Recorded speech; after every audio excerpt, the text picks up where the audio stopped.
Juliet, welcome. Thank you. I'm happy you made it. And how are you doing today? Well, I'm a little bit hangovered. Too much wine last night, but well, I'm pretty fine. After 2 coffee, it's working. Wonderful. You are very involved in Kittball, co-founder and DJ and producer itself. You mentioned you've been around a bit, but how was Kittball itself really affected now in now's times? I have to be honest, it doesn't affect us too much because we are very strong, like in streaming, and still compilation licensing, and of course we lost some money in our events because we celebrate 15 years of Kittball this year, and we had like festival stages, our own parties, etc., etc., and yeah, all of this has not happened, and we had like kind of an investment before for decoration, PR, booking. And this is the only part where I say it's, yeah, we lost some money, but we checked our numbers from last year, and to be honest, it's on the same level. So music-wise, people are still streaming, and people are still buying music, DJs, because a lot of DJs DJ at home or do streaming, so there's still a market for downloading music. How big is the percentage within Kittball, the event segment? Like, what percentage does it take? Well, we have so many parts which gains money for the label. So it's not only we have the download, the streaming, the events, the merchandise, neighboring rights, publishing. These are all parts which collect money. So I would say it's like 20 to 30%. Okay, so still, like, fair enough. It's quite a chunk. But yes, but we did this year. We did a lot of parties still. Of course, only with 120 people, but we did a lot of parties, and this gained again a little bit of money. So we didn't lose so much money this year, funny-wise. No. How was the process of getting those events through? Like, what kind of concepts did you use to get those events going? Well, the word dance is the worst word you can use at the moment. So, we did like we called it Kittball Cafe, and you could book a table, like in a restaurant, but it was allowed if you wanna stand up and stretch a little bit, because 6 hours of sitting, it makes you, yeah.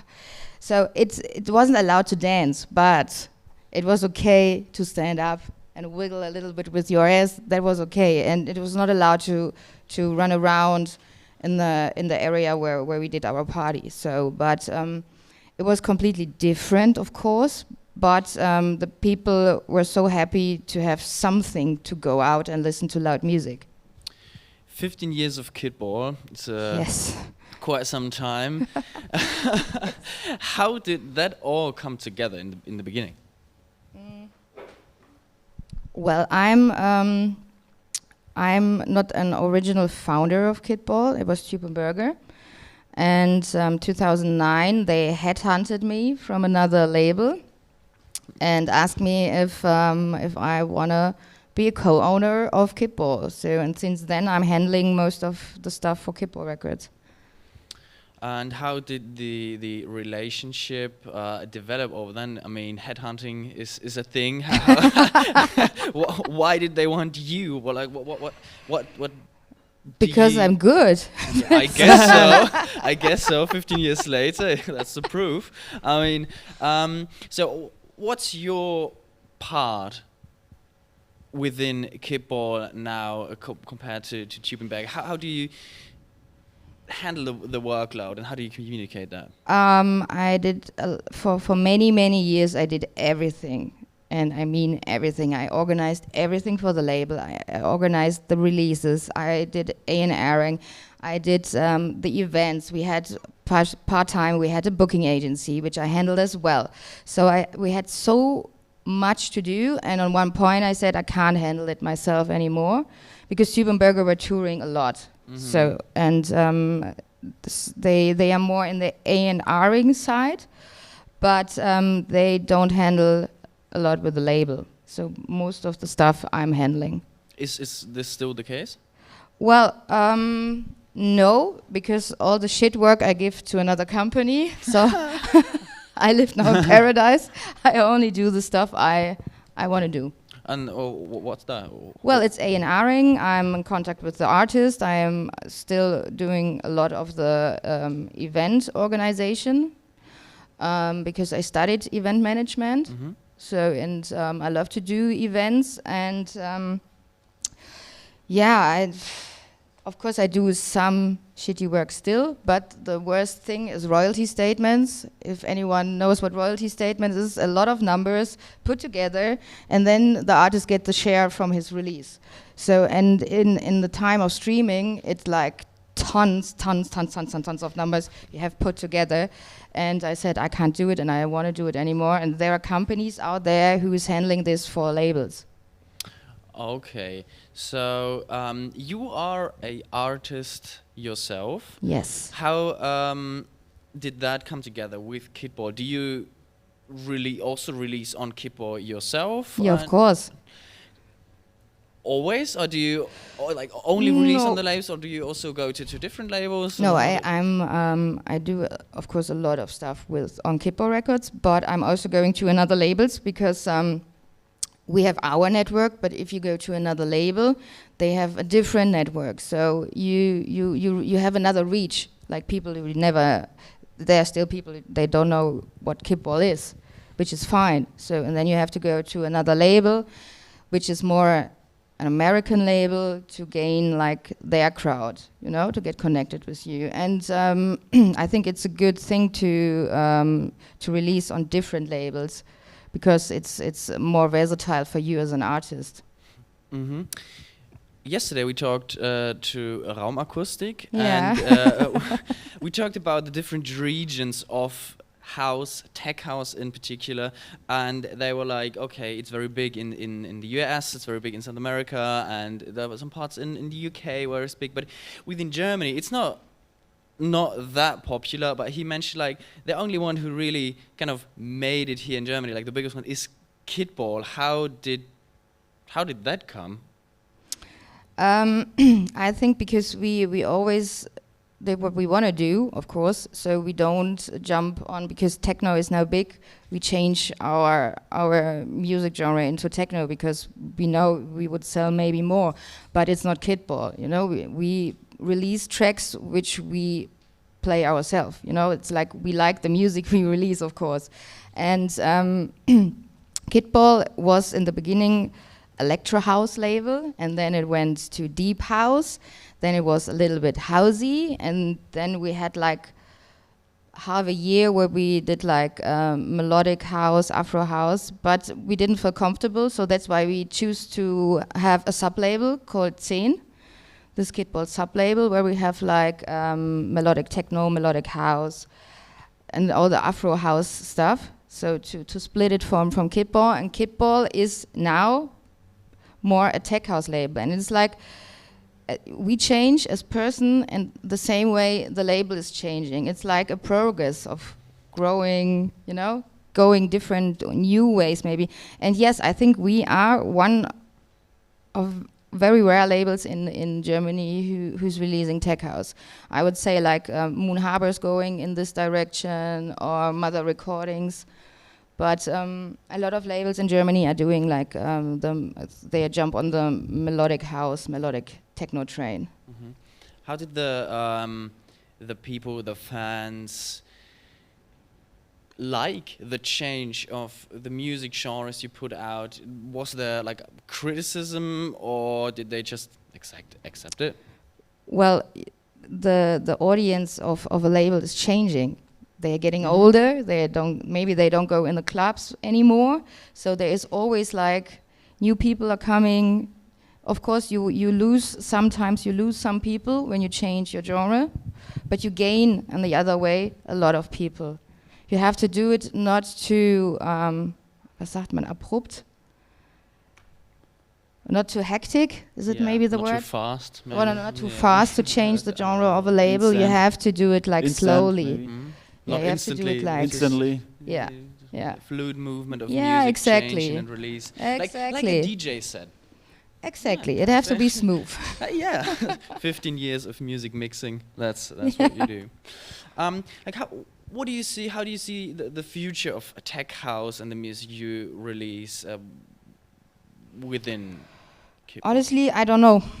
Because tech house is like it's more a genre which is more for the dance floor, and at the moment we don't have dance floors. So that's why we're going a little bit more back to house, because it's more comfy. You can good listen to it on the radio or in a podcast, because sometimes tech house is a little bit too hectic, too loopy. You know what I mean? Yeah. Because it's like more for the clubs. I don't know what the future brings. We signed Ram Acoustic actually, so we will release them end of the year, which of course is tech house because they are tech house producers. And but we said we do at the moment a mix of one release is a little bit more for the radio, and the next one is still for the dance floor. So to be a little bit versatile. Okay, that's interesting. In the last recent years, there was one guy that really made tech house bigger, like worldwide, and there's like one song in particular that really stood out, was Fisher Losing It. How did that affect the label? Did you realize, okay, that there was more like traffic coming because like all of social media, No, not really. Not really. Tech house is still. It's not so easy. Tech house, it's not so easy in Germany for tech house. It's funny wise. I play tech house mostly, mixed with house, also sometimes vocal house, and of course I also play sometimes techno in my sets. But it's like this groovy, pumpy techno style, and I have the feeling that people are very happy when they listen to tech house, because not a lot of, I don't know so many DJs they're playing tech house, because even artists jumped from tech house and house on the techno train. You know what I mean? Like Teenage Mutant. Yeah. So they were 100% house, and now it's like wow. Yeah. Now they changed. Yeah, exactly. Did you change your style of music a lot? Yes. I'm DJing for 20 years now, so of course I changed my style.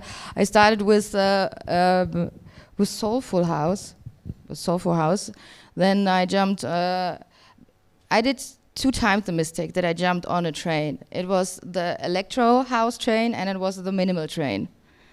Both styles, in the end, I didn't like. But I played it because the market asked for it. So you serve what the market asked for. I would never, ever would do it again, because it's the worst thing when you are behind the DJ booth and you're playing music you personally don't like. You don't feel it. It's the worst thing which I happened in my life. Now, you not coming here from Berlin, where a lot of the electronic music scene in Germany is. You're from Dortmund, and how's the scene over there? How are you accepted there, and how does it compare to other cities within Germany? Dortmund is in an area where we have a lot of big cities, like very close together: Essen, Bochum, Köln, Düsseldorf, and I would say in this area we still have, like in 100 kilometers, we have like 100 clubs. And I would say 50 of them are easily for electronic music. So it's kind of Berlin, but not really Berlin. It's like the people from this area are more, how can I say, ehrlich. Real and honest, and they they give a shit about what they are wearing. Honestly, they give a shit of being like hipster and all this kind of stuff, which is important here in Berlin. And it's of course we have these people, yeah. And I really like this area. Funny wise, when I'm DJing abroad, like in Australia or whatever, they ask me, "Can we write Berlin behind your name?" You know, because it's like a trademark. It's really when you're from Germany, everyone from abroad is thinking you are from Berlin. Like every artist is in Berlin. Oh, that's funny. Yeah. Actually, I never heard that. Yeah. So you mentioned like, you play in Australia, you played in Dubai, you play everywhere. And how do you like touring the world? Honestly, I miss it so much at the moment. I really, really miss it. I love to hang out on the airport. I don't know why. I love it. I love to be in the air. I like to have weekends where I only sleep 4 hours. And this is all what I really miss it. I really, really miss it. Do you have a favorite place in the world? Yes. Reunion Island. Have you ever heard about it? Yeah, No. yeah. Have you played there? Yeah, And twice. How's the crowd? It's like, I would say, it's like the scene is like 20 years ago here. Oh, really? So they coming up. Really, starting. really rough. There is no that they are dressed like going out in the club. It's like more normal people who like the music. It's not important who's playing. They go to the party because of the music. That's nice. What are your 3 essentials you always take when traveling? What I'm taking with me? Mm-hmm. My sleeping mask, my earplugs, and I have always fluffy socks when I'm in the plane, because I don't like to fly when I'm with my shoes on, so I always have like very fluffy socks. Let's jump back to your person. Who is the person behind Juliet? So who you are? Wow. I think beside the music, beside Kittball and. Well, I'm in a relationship since 19 years, so I can be a very nice housewife. I have 2 cats. I love to hang out on the sofa watching Netflix. I love to hang out with my friends, and I'm a very social person, I would say. I love to go in the spa, treating myself. Nice. So I'm very relaxed and I think a nice person. Oh, that is. If you have one wish, what would it be? One wish at the moment is look back before everything starts with Corona, because even if Corona is leaving or we have to live with it, I don't think we will go back with the scene, and especially the party scene like before, because it already changed something in our minds, definitely.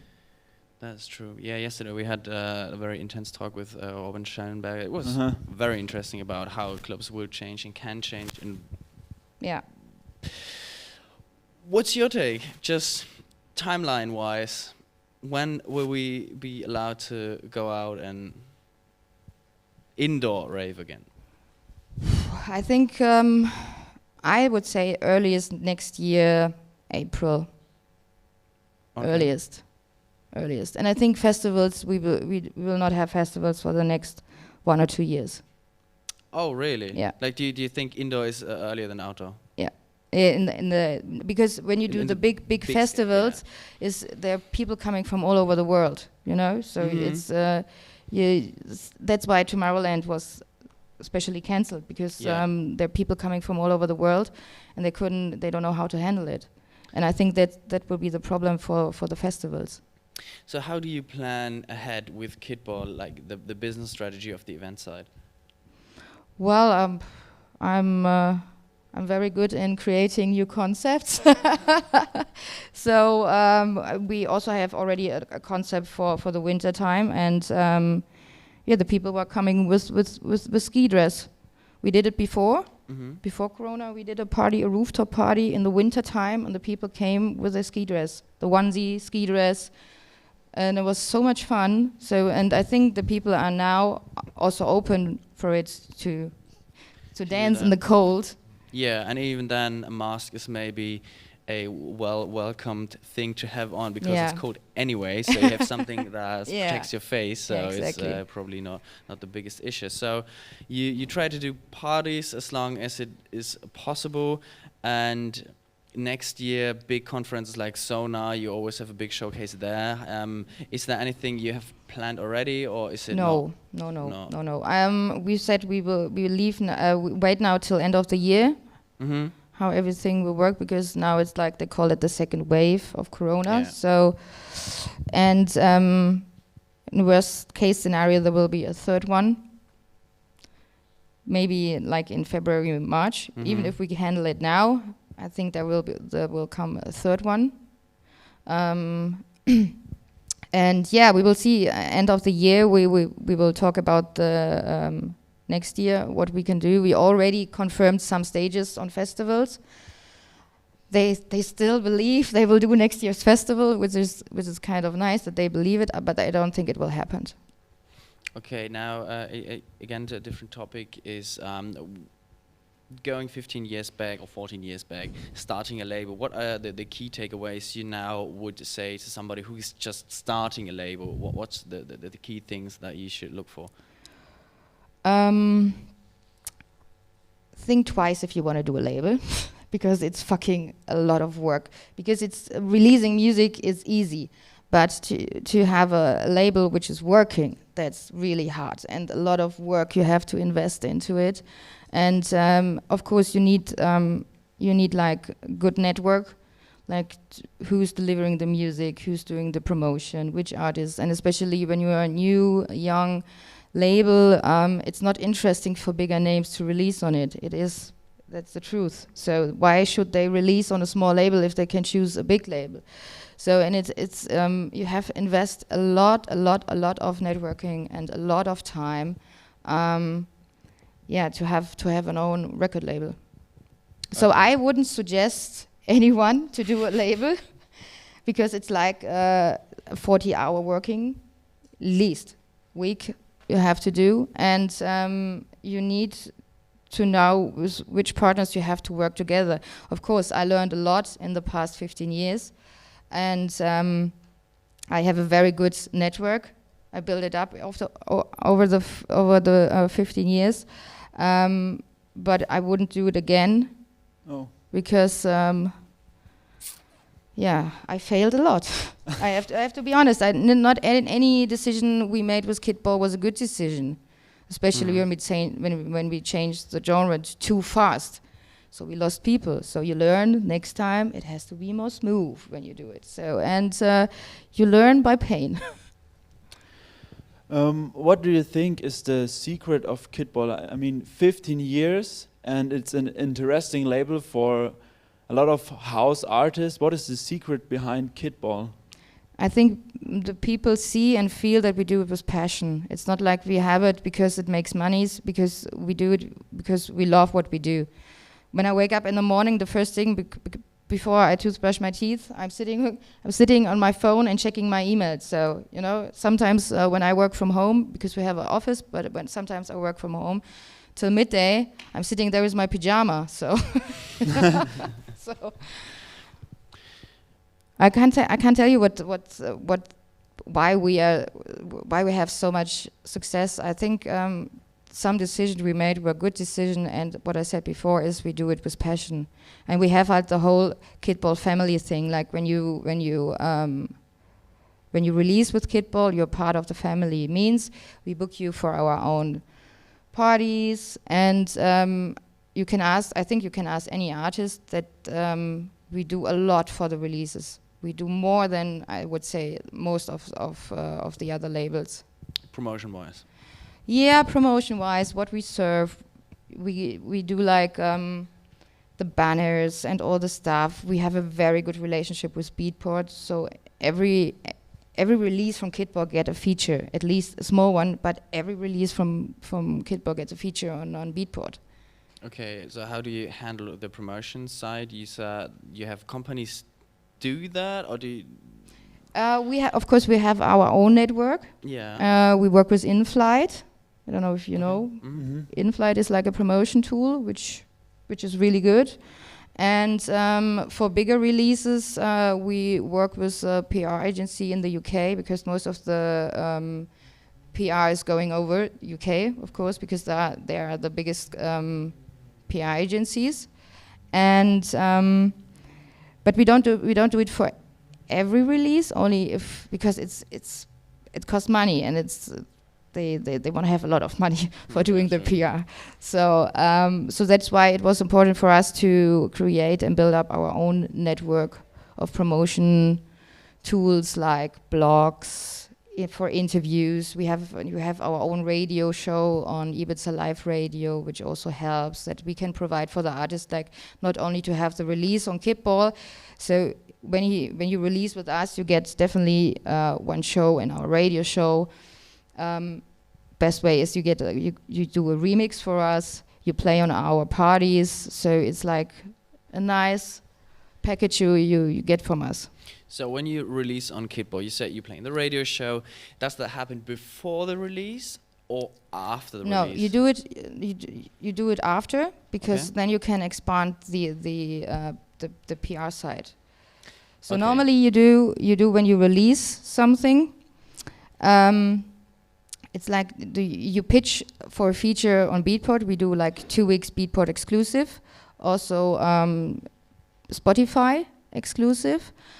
We serve 2 different releases. Like for Spotify, we have shorter edit, and we have another release with the extended ones, because then you can pitch twice for one release. If you don't know it, now you know. And how's the promo percentage of pre-release or and post-release? Like, what was the focus, and how much do you focus on pre and how much do you focus on post-release? You have to focus on both, because if you want to go to the Spotify playlists, like of course you want to get it drop in one of the biggest playlists. You have to send them and pitch the track 4 to 6 weeks before the release. Okay. So how do you pitch that? If it's not like we say, okay, we want to pitch our song to a big playlist, how is that? This should do your distributor. Okay. So Yeah. it's not what you do, like in person. You don't text. No. people. And if your distributor is pitching your track, and you have like Spotify for Artists, don't pitch it from your account as well, because it's cleared out the pitch from the distributor, because you can pitch it only one, and the latest one go over the past one. So you will lose the pitch from the distributor, and normally the distributor has more power than you with your Spotify for Artists account. Okay, that's an interesting tip. How did you choose your artists for Kittball? Good music. Good music.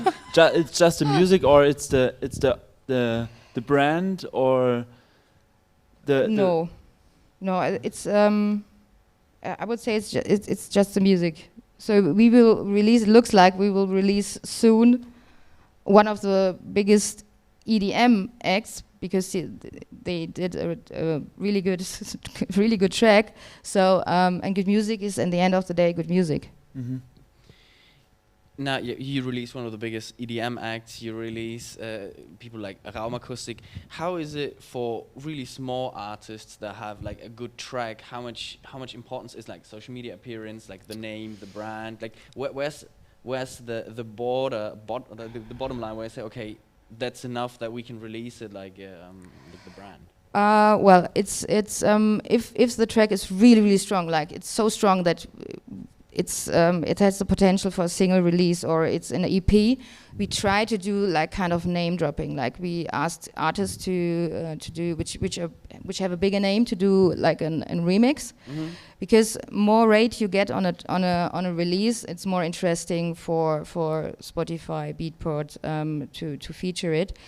Or if it's a good track but maybe don't have so much potential for a single release, we have our Kittball Conspiracy compilation, which is a mix of unknown artists and known artists, because then we have the same effect of name dropping. Okay, so it's always important to have some big names in to make it like.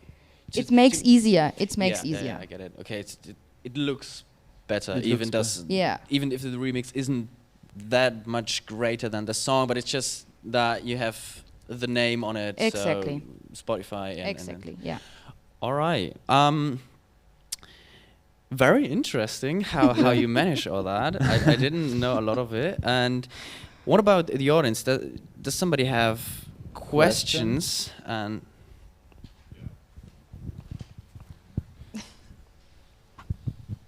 so now we're in Corona, and there are no parties, there are no festivals, where there's a large concentration of people to hear your music, right? Are labels holding back on releases right now because the marketing is difficult? I know like the streaming numbers, as you mentioned, were the same, and DJs are still downloading music, but as an established DJ, are you holding back releases from the label now because you'd prefer to release your music when there's festivals and big parties going on? No? No, we don't do it. I heard it from a lot of labels which are doing this, but the thing is, we are the first time in this kind of situation that there's no clubs where you can play music. But we said there are still DJs who DJs, even if it's at home in front of a wall, they are still DJ, and there are still a lot of streams. And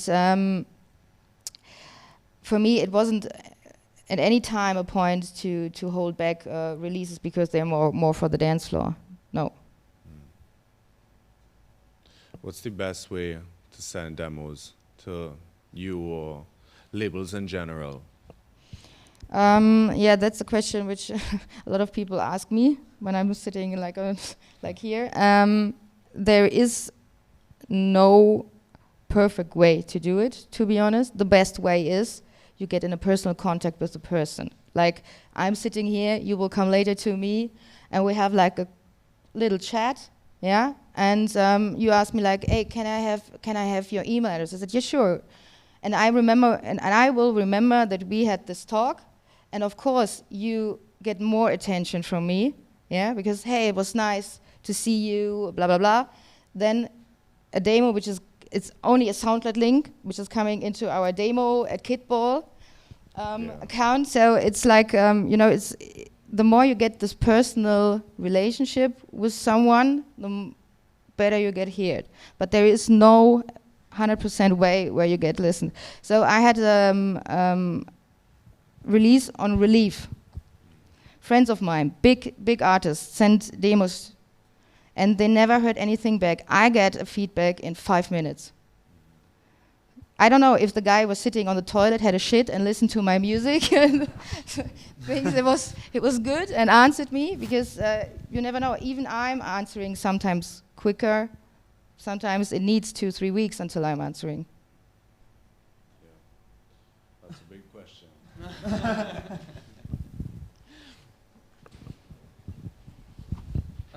What about licensing? Do you release music with vocals or stuff like that from other artists, or is this a problem when our artists send you a demo with a vocal? Yes, that's a big problem. That's a really big problem if you use music which is not publishing and artist-wise, if it's not cleared. Because we have in our agreements, it's written down that the artist has to take care for any sample clearings, and if there is any issue, it's not the label who has to take care of any, how you say, wenn du Rechtsverletzung. Yeah, when you kind of break the law using a vocal which is not yours.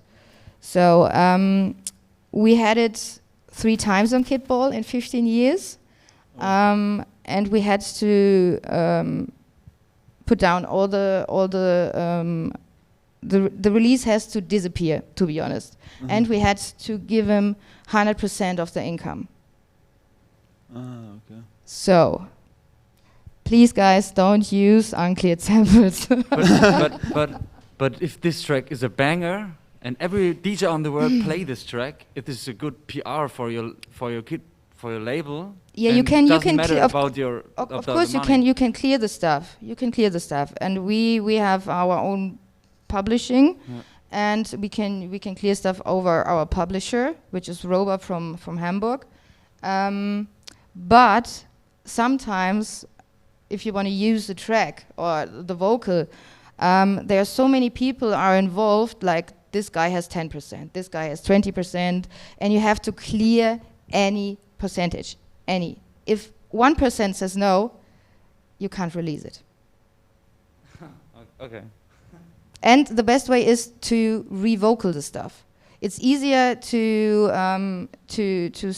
clear the publishing side than the master rights, because the master rights is mostly the artist is of course the owner of the master rights, and artists are sometimes not easy to handle. Yeah, and the best way is to revocal it. There are companies who doing it professionally. Okay. Wonderful. A few more questions. Yeah. What is your favorite house track at the moment? Wow. My favorite house track. Or all-time classic, maybe? I'm so bad at names. I have it straight in my head, but I don't know what the name is. Honestly, I don't know. All right. Okay. You can I sing don't it. No. You can sing it. No, you don't want to hear me sing. Very good. No, just a joke. All right, then thank you for your time and for this interesting thank you. insight Yeah. out of Kittball. I wish you happy and successful another 15 years, and maybe we will talk next year, or when it says 30 years of Kittball. Yeah, wait, I have one tip for you guys. If any one of you have heard something about neighboring rights, yeah, it's money which is yours, which is flying around, and if no one is collecting it for you, you will lose the money. So please take care of yourself, that you find a company who's collecting the neighboring rights for you, because I'm shocked that most of the artists don't know what neighboring rights are. It's the kind GEMA thing, publishing money, etc. But the most people don't know that there is money outside in this world, which is our money, and no one is talking about it. And I said I want that every artist have to know where he can collect money next to gigs. And I gain, like, per year, I can tell it, it's like between 2,000 and 4,000 euros. How do you collect it? You need a company for that. Do you have like a good tip? Or did you just Google neighboring rights company collect? Come to me, I give you a contact, and Okay. Perfect. Wonderful. Yeah. Thank you. Yeah, you're Thank welcome. you very much. Thank you.